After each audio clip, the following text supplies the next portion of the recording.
5.4 Lesson 1 Riemann sums and the definition of definite integral. Our objectives for today are you'll be able to approximate a definite integral by using a Riemann sum. So if you look at our vocabulary, we have some vocabulary that will lead up to the definition of what a Riemann sum is. We begin with an interval from x is equal to a to x is equal to b, and we divide that interval into a number of subintervals, and when we do that, we say we're forming a partition. Now, if each subinterval has the same width, we say we have a regular partition. On the other hand, we can have subintervals that do not have same widths. So we can have something called the norm of the partition, which refers to the width of the largest subinterval in a non-regular partition. And then sample points are x values chosen from each subinterval. So we will be looking at these vocabulary terms to define what a Riemann sum is. You will be able to approximate a given definite integral by finding a lower Riemann sum, and for an increasing function that is equivalent to a left Riemann sum, as we will see with our example. But that does not always have to be the case. For example, if you have a decreasing function, it's actually the right Riemann sum that will give you a lower Riemann sum. And if you have a function that's increasing and decreasing, it becomes more complicated to find a lower Riemann sum or an upper Riemann sum. But it's easy if you have a strictly increasing or decreasing function to find a lower Riemann sum, as we will see with our example today. You'll be able to approximate a given definite integral by finding an upper Riemann sum, and all of that will lead to understanding what we mean by a definite integral. So we're approximating in the first three objectives, and then we will discuss how we can define the exact value of a definite integral by using a limiting process. And when we do that, we will get to the definition of a definite integral, which we will define as the limit of a Riemann sum as the norm of the partition approaches 0. And we'll get into more details about that. So when we have a definite integral, we have lower and upper limits of integration. So our first three objectives will cover different types of Riemann sums that we may find to approximate a given definite integral. And we will also discuss what is meant by integrability as a part of today's lesson. So we will now begin our lesson by looking at objective 1. You will be able to approximate a definite integral by using a Riemann sum with n increments.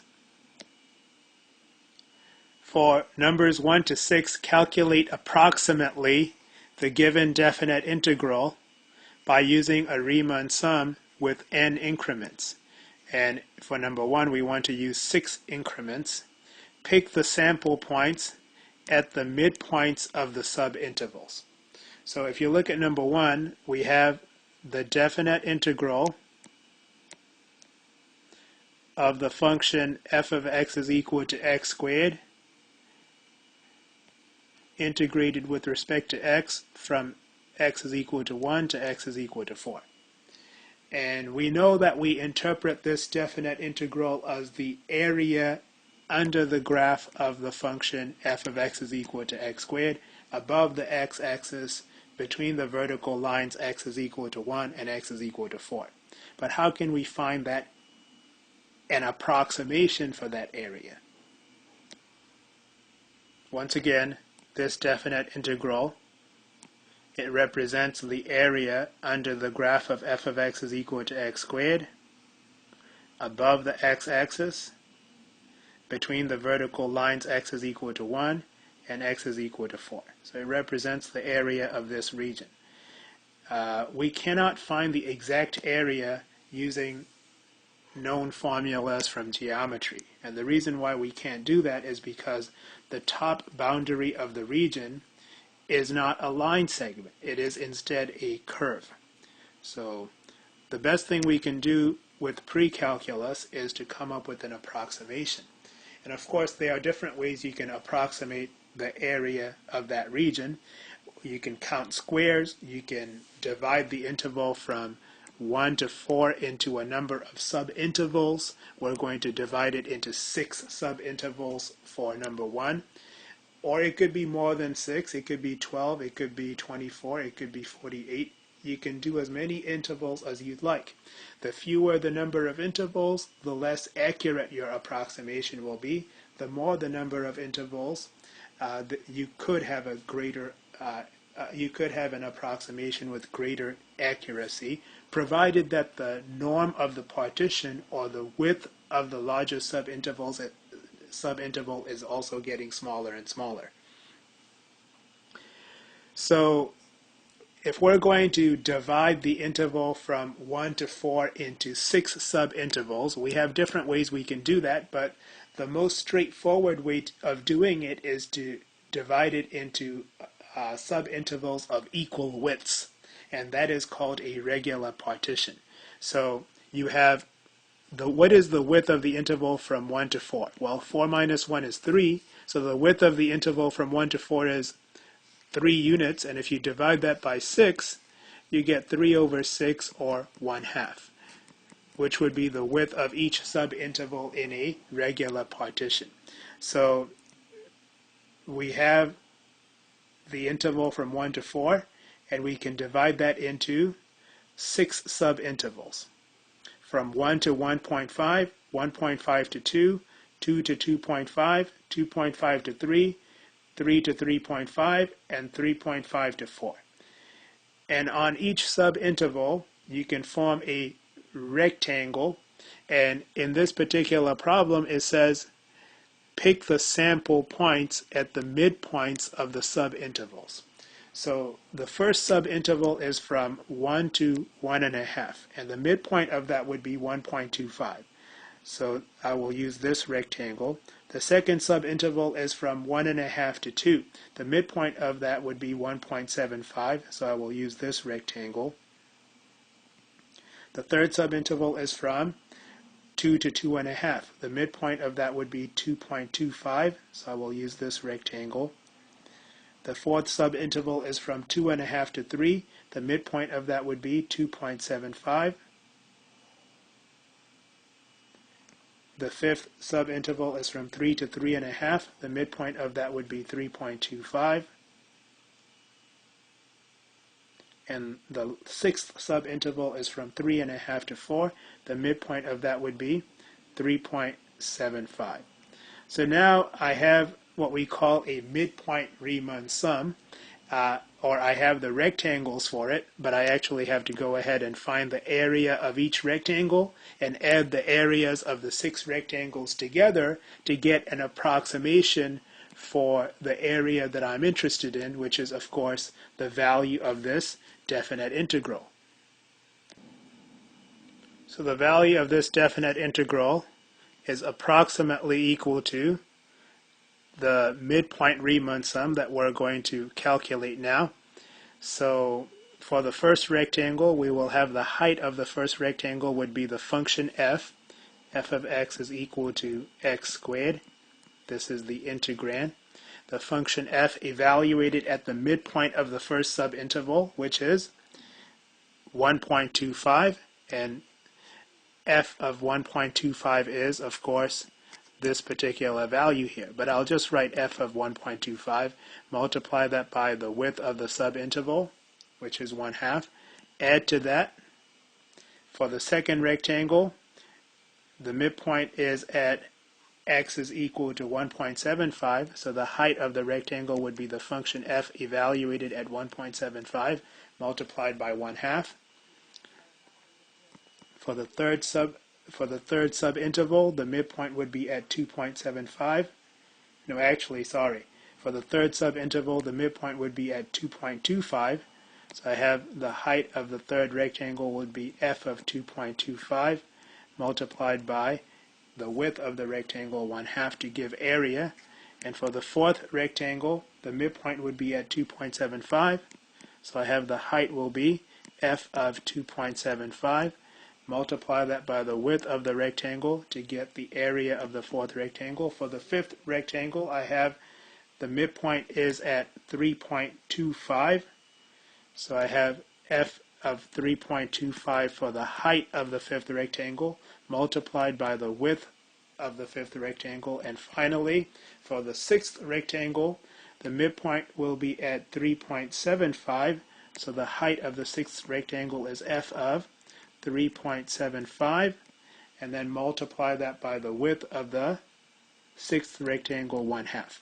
And when you do that, you get an approximation for the value of the definite integral. How will you find each of these? You can evaluate the function f of x is equal to x squared at each of the sample points. And I have a table here which shows the values of the function f of x is equal to x squared at these points as well as other points. So I have f of 1.25, f of 1.75, f of 2.25, f of 2.75, f of 3.25, and f of 3.75. I can of course factor out 1/2 from each of these terms, and if I do that, all I have to do is add these 6 terms and then multiply by 1/2, and that would give me an approximation for the value of the definite integral, which will be 20.9375. So that would be an approximation for the value of this definite integral using what we call a midpoint Riemann sum. So we just looked at objective 1. You'll be able to approximate a definite integral by using a Riemann sum with n increments. And in our example problem, we looked at a midpoint Riemann sum. And let's take a look at some vocabulary. We had the interval from 1 to 4. We divided that. We partitioned the interval so that we had a regular partition where the subintervals were all of equal widths. The norm of the partition was 1/2. The width of the largest subinterval was 1/2. And the midpoints that we chose from each of the subintervals, 1.25, 1.75, 2.25, etc., they were called sample points. And we calculated a Riemann sum, which was a sum of 6 products for our example. And each product was the height of the rectangle multiplied by the width of the rectangle, or you can say the width of the subinterval. That gave us a Riemann sum. Before we take a look at objective 2, we will take this as an opportunity to look at the definition of a Riemann sum, since we've already done one example which involves all of these vocabulary terms. And then we will take a look at objective 2. You'll be able to approximate a given definite integral by finding what we call a lower Riemann sum. And then we will look at objective 3. And then we will go on to objective 4, trying to generalize from what we're doing to understand the definition of a definite integral as the limit of a Riemann sum as the norm of the partition approaches 0. So definitions, Riemann sum and its parts. So in our example, we had the interval from 1 to 4, and we partitioned it into a number of subintervals. And our sample points were 1. Actually, these are not called the sample points. These are called the partition points. Our partition points were 1, 1.5, 2, 2.5, all the way to 4. These are called the partition points. The x values that will form boundaries of the subintervals. And that's what this part of the definition is stating. A partition of the interval from a to b is an ordered set of n plus 1 discrete points. We may call them partition points. The partition divides the interval from a to b into n subintervals of widths. And this is indicating the width of each subinterval. In our example, they were all the same. They were all 1/2, but they could be different. And again, we're saying n subintervals. So if you look at the partition points in the definition, the last one is x sub n. The first one is x naught, or x sub 0. So the partition divides the interval a to b into n subintervals of these widths. And the reason why we have them all indicated with subscripts is because you could have a non-regular partition where the widths of the subintervals could be different. But in our example, they were all 1/2. Now we look at sample points. Sample points for a partition are points with, so sample points for a partition are points with 1 point in each subinterval. So for example, in the Riemann sum that we found, we chose sample points that were midpoints of each subinterval, and we found a midpoint Riemann sum. And so for example, our first subinterval was from 1 to 1.5, and the midpoint of that subinterval was 1.25. So sample points for a partition are points with 1 point in each subinterval. We saw an example where the sample points were midpoints, and that gave us a midpoint Riemann sum. A Riemann sum R sub n for a function f on the interval from a to b using a partition with n subintervals and a given set of sample points is a sum of this form. So we found R sub 6 for our example, and we evaluated our function at the sample points, which in our example were midpoints of each subinterval, and we multiplied the value of the function, which was the height of each rectangle, by the width of each subinterval, the width of each rectangle, which for us were all the same. They were all 1/2. And then that gave us the area of a rectangle, and we added the areas of the 6 rectangles from the first rectangle to the 6th rectangle. And this is what we found in our example. Of course, you have it more general here, where you can have not just 6, but maybe 12, maybe 24, maybe 48, however many subintervals you want. We will now take a look at Objective 2. You'll be able to approximate a given definite integral by finding a lower Riemann sum. So we'll go back to the same example that we did for Objective 1, but we will choose our sample points differently. So we approximated the value of the definite integral for number 1 using a Riemann sum with 6 subintervals of equal widths, and our sample points were chosen at the midpoints. And that gave us this particular approximation for the value of the definite integral. Now for the same partition, we can find what we call a lower Riemann sum, which would be the least possible Riemann sum for that given partition. So what we're going to do is we're going to have the same partition, but we're just going to choose our sample points differently. Instead of choosing sample points at the midpoints of each subinterval, we're now going to choose our sample points so that we will get the least value of the function f of x is equal to x squared on each subinterval. And because we have an increasing function, for this particular function, you can get the least value of the function f of x by choosing sample points at the left endpoint of each subinterval. And that would give us a lower Riemann sum for an increasing function such as what we have now. So our sample points will be 1, 1.5, 2, 2.5, 3, and 3.5. And we get these rectangles that are inscribed within our region of interest. And we know this will give us a lower Riemann sum for our partition because there will be some area that is unaccounted for. So this is the least possible Riemann sum for the given partition. And we can find that easily by evaluating the function f at each sample point and multiplying by the width of each subinterval and adding the 6 products together. So what we have are the sample points x is equal to 1, x is equal to 1.5, and of course you evaluate the function f at each of the sample points.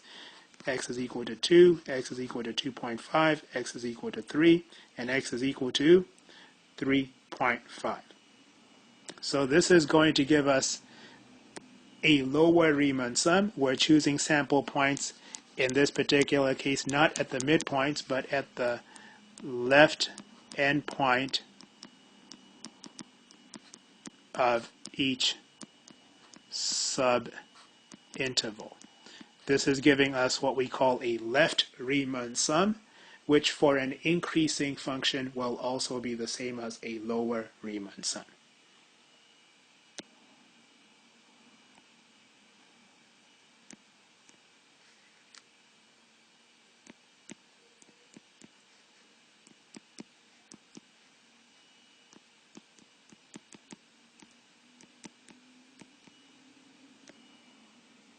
And now we will calculate this Riemann sum, and we get 17.375.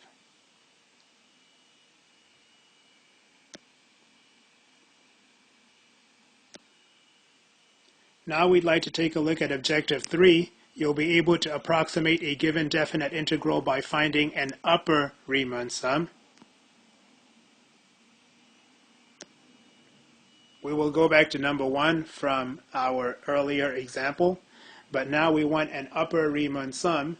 So for a given partition, for example, if we want to have the same partition as before, how can we have an upper Riemann sum? You want to have a Riemann sum that is the greatest possible Riemann sum for a given partition, which means you have to choose sample points at which the value of the function f would be maximized on each subinterval. And if you have an increasing function, as we have for f of x is equal to x squared, you should choose sample points at the right endpoint of each subinterval so that you will get an upper Riemann sum for an increasing function. So we will change the instructions. Pick the sample points at the right endpoint. At the right endpoints of the subintervals, or at the right endpoint of each subinterval.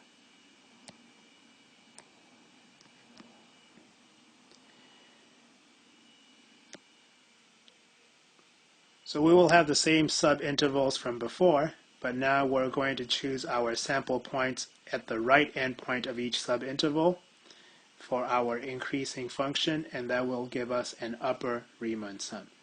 So our first sample point will be at 1.5. Our second sample point will be at 2. Our third sample point will be at 2.5. Our fourth sample point for the fourth subinterval will be at 3. For our fifth subinterval, this is our sample point at 3.5. And our sixth subinterval, this is our sample point at 4. So now that we have our sample points chosen for each of our subintervals, we need to find our Riemann sum. And notice that these rectangles are circumscribed, which means we have some extra area that are not a part of our region of interest. And what that means is this is going to be an overestimate of the value of the definite integral.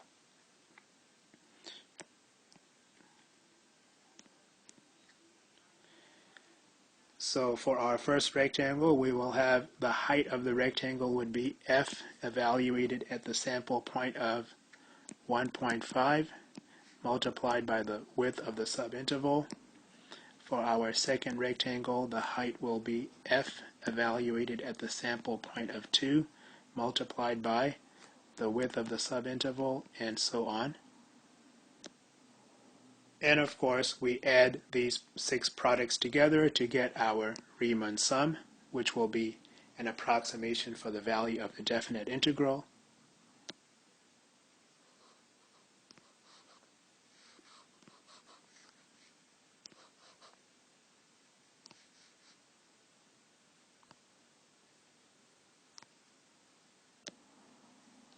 and we get 24.875 as our upper Riemann sum, approximating the value of the definite integral of x squared with respect to x from 1 to 4.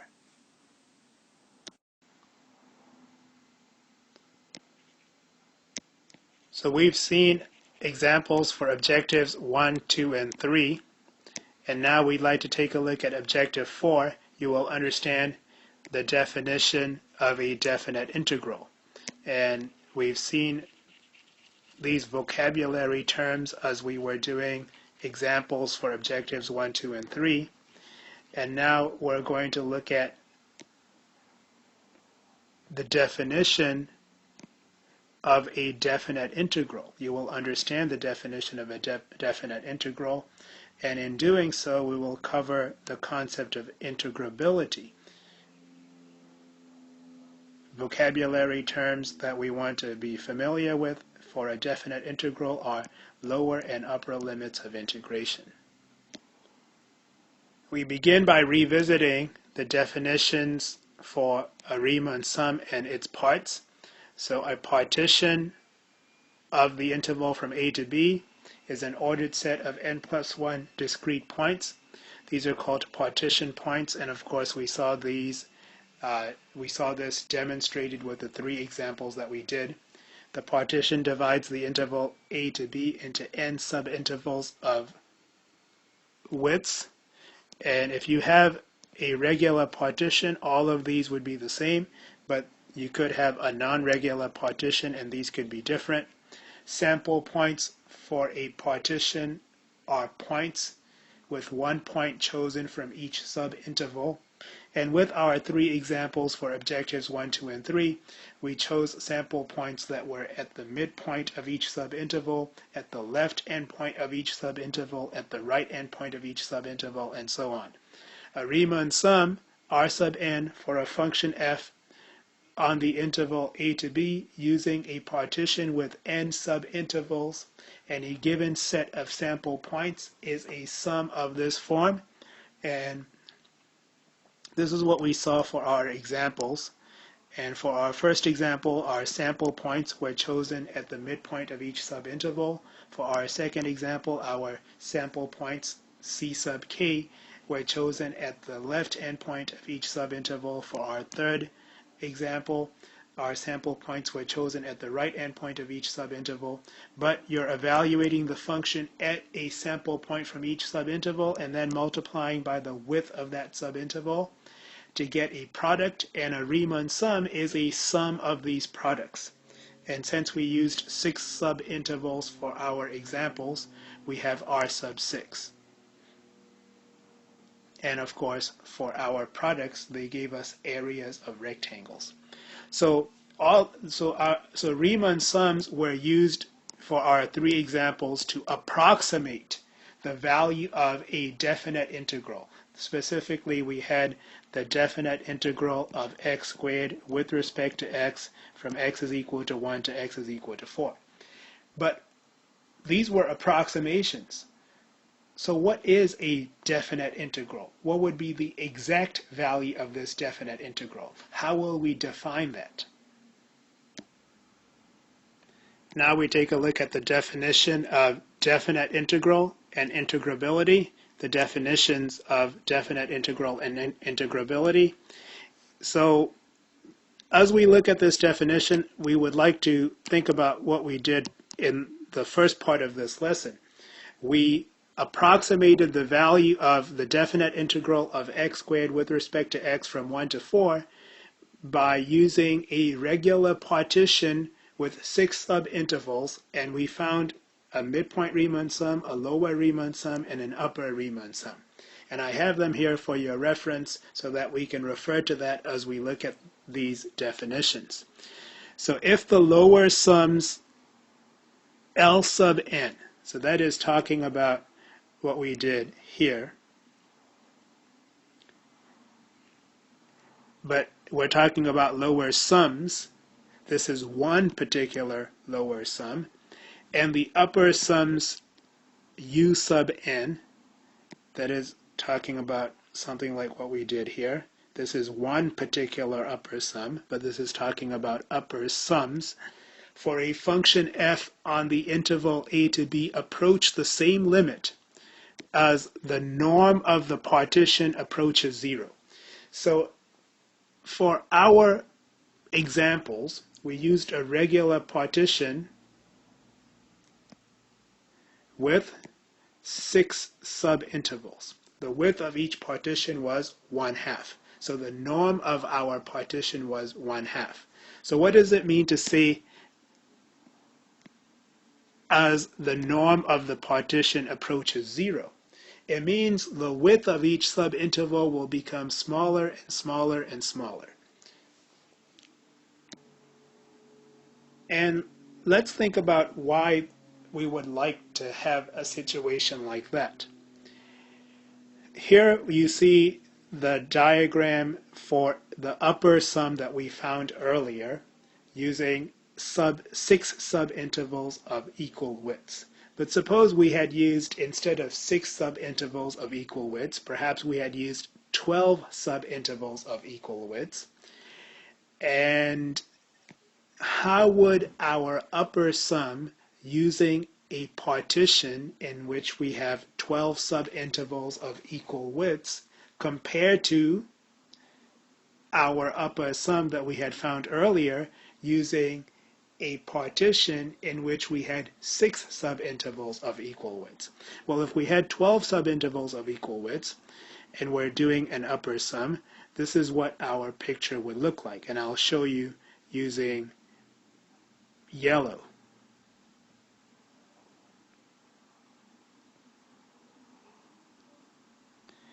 So you can see that we're having more rectangles. Precisely, we're having, instead of 6, we're having 12 rectangles. So we have to find the area of each of these 12 rectangles. And then we have to add these 12 areas together. And of course, when we do that, we're finding a Riemann sum. And in this case, we would be finding an upper Riemann sum, which would give us an approximation for the value of the definite integral. But this is different from what we had done earlier because we have a different partition. Specifically, we have a regular partition with 12 subintervals. So the width of each subinterval is now 1/4 instead of what we had earlier, which was 1/2. But the important thing that I want you to see is the following. As before, this is going to give us more area than what we actually have. So this is an overestimate, just like we had before when we used only 6 rectangles. But the important thing that I want you to notice is the following. Although this is still an overestimate, it is less of an overestimate than what we had before. Because you can see that although we have extra area for each of our 12 rectangles, we have less extra area than we had before. And specifically, the extra area that we had before included the green parts that I am shading in now, whereas the extra area that we have now does not include those green parts. Before we had the green parts and the blue parts. Those were our extra areas. Now we don't have the green parts anymore. We still have extra area, but just the blue parts. So the point that I want to make is that when you increase the number of subintervals in a regular partition, you're going to have greater accuracy for your approximation. So now let's get back to what we were reading here so that we truly understand this. So if the lower sums L sub n and the upper sums U sub n for a function f on the interval AB approach the same limit as the norm of the partition approaches 0. In other words, as you have subintervals of smaller and smaller widths, So in our example that we have highlighted here, we had a regular partition with 6 subintervals where the width of the largest subinterval was 1/2. And what I just showed you by drawing the rectangles, we had a regular partition with 12 subintervals where the width of each subinterval was 1/4.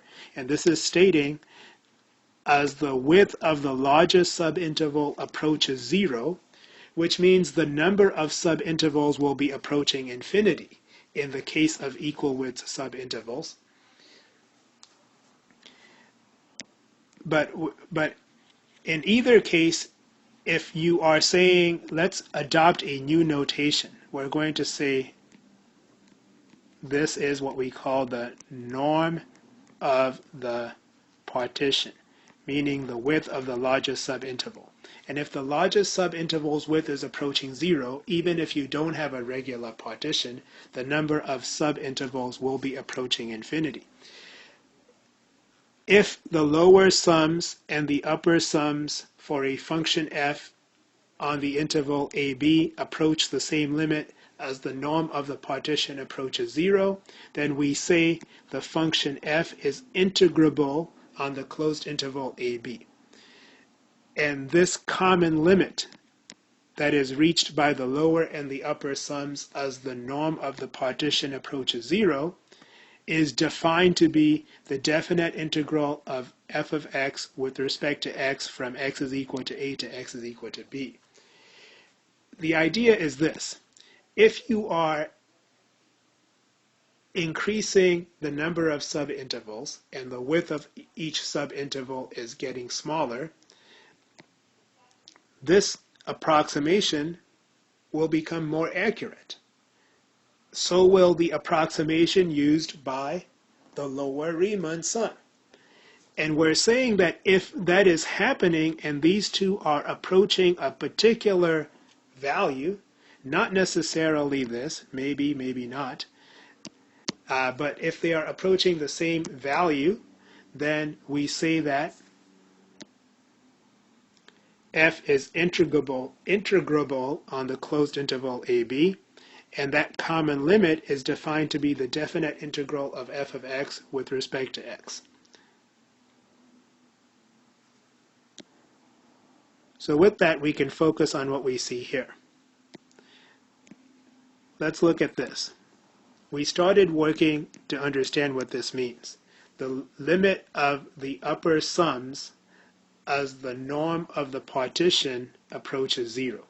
So if you increase the number of subintervals and your upper sums start approaching a particular number, and it is the same, and if you were to do the same kind of thing with the lower sums by increasing the number of subintervals where the norm of the partition is approaching 0, and your lower sums are also approaching a particular value, and if both of these are approaching the same value, then we say that is equal to the exact value of the definite integral. And we would say that the function f is integrable on the closed interval from a to b. Now this is not something that you can do easily for each particular problem. So what's a pretty quick way of knowing using calculus that a particular function is integrable? This is using a result from calculus derived by mathematicians. We're not going to look at how that particular result is derived, but there is actually a pretty easy way to know that this will happen, so that this definite integral will be defined and it will have a particular value. So what is the easy way of knowing that f will be integrable on the closed interval from a to b? If the integrand is continuous on the closed interval from a to b, then f is integrable on the closed interval from a to b. To reinforce what we just discussed, I will go ahead and present this definition of a definite integral. It is the same concepts that we've been discussing, the same mathematics, just this is how it's stated in a different calculus textbook. So it says here, if f is defined on the closed interval from a to b, and this limit exists, as described above. But actually, how will you know if this limit exists? There is an easier way to know if this limit will exist, and that is by just knowing that the integrand is a continuous function on the closed interval from a to b. So that is the easier way of knowing that this limit will exist. Just knowing that the integrand is continuous on the closed interval from a to b. And if it is, this limit will exist. And that is what it means for the function f to be integrable on the closed interval from a to b. And this limit will give you the exact value of the definite integral. So a definite integral is the limit of a Riemann sum as the norm of the partition approaches 0. And the norm of the partition means the width of the largest subinterval in a partition. This is called the definite integral of f from a to b, and the number a is called the lower limit of integration, and the number b is called the upper limit of integration. And what does this mean exactly? What does it mean that a definite integral is the limit of a Riemann sum as the norm of the partition approaches 0 if that limit exists? And of course, if the function f is continuous, we know that limit will exist. What does this exactly mean? Go back to our problem from earlier. If I were to have, instead of 12 subintervals of equal widths, maybe I will have 24 subintervals of equal widths, where the width of each subinterval will be 1/8. Or I will have 48 subintervals of equal widths, where the width of each subinterval will be 1/16. As I have more subintervals and the width of the largest subinterval is approaching 0, and I'm calculating my Riemann sums, and they start approaching a limiting value, that is what is meant by the idea of the limit of a Riemann sum as the norm of the partition approaches 0. And that limiting value, that limit of the Riemann sum, is the exact value of the definite integral. And in fact, as long as you know that the function f is integrable on the closed interval from a to b, that is, that the function f is continuous on the closed interval from a to b, it really doesn't matter how you choose the sample points from each subinterval, whether you're choosing sample points to get a lower Riemann sum, or whether you're choosing sample points to get an upper Riemann sum, or somewhere in between, because ultimately, regardless of whether you're using a lower Riemann sum or an upper Riemann sum, if the definite integral exists, that means the limit of whatever Riemann sum you're choosing will ultimately arrive at the same value. So you can choose your sample points any way you'd like. So R sub n is any Riemann sum for the function f on the closed interval from a to b, and this is of course the same thing that we had stated earlier.